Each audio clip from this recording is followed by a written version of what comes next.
Sério que você não tá ganhando dinheiro com o conteúdo que outras pessoas produzem aqui no YouTube? Bom, no meu primeiro mês eu ganhei mais de $3 mil apenas com o que aprendi nesse curso e eu sinceramente não sei por que você não tá fazendo o mesmo. Se quiser saber mais, link na descrição. Mas esse é o último ponto. Se o dinheiro ele é uma boa reserva de valor e é bom para fazer conta, né, você acaba usando ele para mais trocas. Por que o pessoal gosta de usar o dólar no mundo? Porque é mais reserva de valor, porque todo mundo aceita, é um bom meio de troca.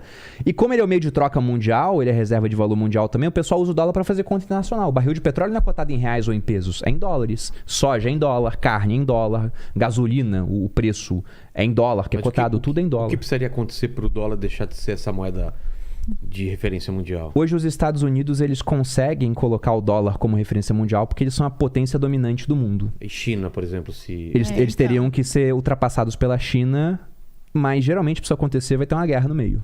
Geralmente o que acontece é uma guerra, porque nenhum país quer abrir mão de ser o dono do dinheiro mundial. Porque vamos pensar, se a China quer gastar mais, tem que fazer dívida, por exemplo, né?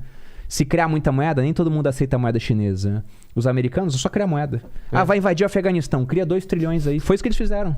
E gastaram lá durante 20 anos. Eles têm aquele macete no banco no The Sims, sabe? Que você cria... Clapaucios. Clapaucios. Assim, é como se eles tivessem o Clapaucios. Cara, isso é muito maluco, assim, criar do nada $1 trilhão, sei lá. E todo mundo aceita. E eles criam, e todo mundo aceita. E todo mundo aceita. Esse é o ponto.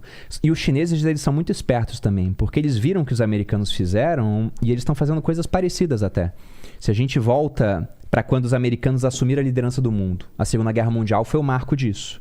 A potência dominante eram os ingleses, na Primeira Guerra já deu uma baqueada, na Segunda os americanos falaram, agora a gente lidera o mundo. Toda a Europa destruída, eles com um parque industrial perfeito, não foi afetado pela guerra, e aí falaram, pois bem, todas as moedas agora têm lastro em dólar e o dólar tem lastro em ouro. Esse era o sistema econômico que foi combinado em 1944, Bretton Woods.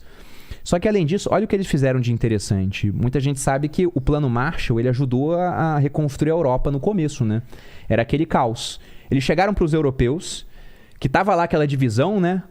Influência americana, influência da União Soviética, e falaram, não, a gente vai ajudar. Tome esse empréstimo aqui em dólares para vocês. E se os europeus fazem uma dívida em dólar, vão precisar de dólar para pagar a dívida, certo? Certo. Então vai ter demanda futura pelo dólar. Eles vão ter que ter dólares com eles. E além disso, eles fizeram um empréstimo. Os europeus falaram, vamos comprar a máquina. De quem vão comprar?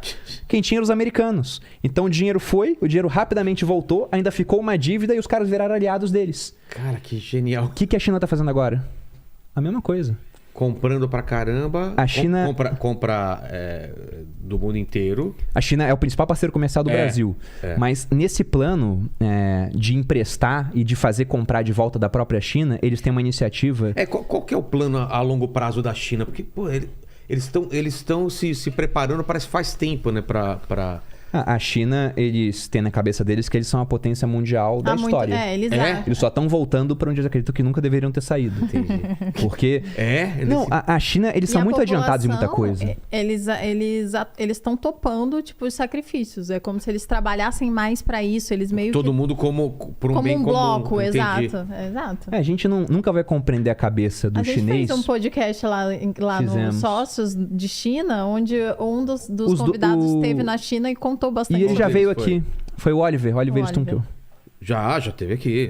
O Oliver. A gente teve 3 convidados que estiveram na China e 2 que estiveram na Coreia do Norte. Que também é lugar. Eu não me arrisquei na Coreia do Norte. Claro que não!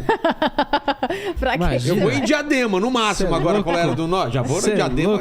O cara puxa o meu stories e fala, você questionou o nosso supremo líder aqui nesse stories, não foi? Cara. Eu vou ter que falar o quê? Realmente, então... E aí? Mas o ponto da China, a China tem uma iniciativa que eles chamam de One Belt, One Road. Né? Um cinturão, uma estrada, uma nova rota da seda. Qual que é até de certo modo, a genialidade desse plano deles? A China hoje é um país que importa do mundo todo. Certo. O Brasil, por exemplo, nosso principal parceiro comercial hoje é a China. Não é os Estados Unidos, é a China.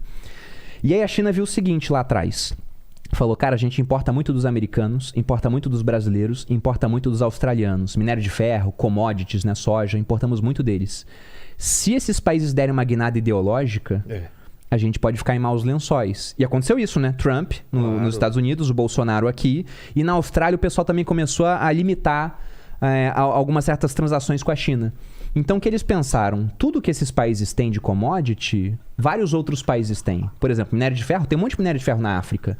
Só que na África não tem estrada para a máquina chegar até o minério, não tem estrada para tirar o minério depois e não tem porto para escoar essa produção. Então, eles chegaram para vários países africanos e asiáticos e falaram, cara, eu te empresto dinheiro na minha moeda em yuans, você constrói o porto e a estrada usando empresas chinesas. Eu compro de você. Então, te dou, você compra de volta de mim. Para exportar a sua produção para mim por um valor mais baixo do que os outros cobram, porque eu tô te emprestando tudo isso. E se você não me pagar, essa infraestrutura passa a ser minha. Então eles estão fazendo isso e já tomaram a infraestrutura de certos países. Mas o que eles estão fazendo? Igual os americanos fizeram no Plano Marshall. Toma o dinheiro, volta o dinheiro para mim, que eu tô te dando serviço, e agora você tem uma dívida, e se não pagar, isso aqui é meu. Então, isso que a gente vê de americano entrando em vários países do mundo, nas próximas décadas a gente vai ver chineses interferindo em vários países do mundo porque países não pagaram suas dívidas. Se o país quiser assumir a bronca, né? Claro, Ele pode só entregar a estrutura ou vai ter um líder do governo lá e falar, não a gente vai entrar em guerra e vai ter guerra.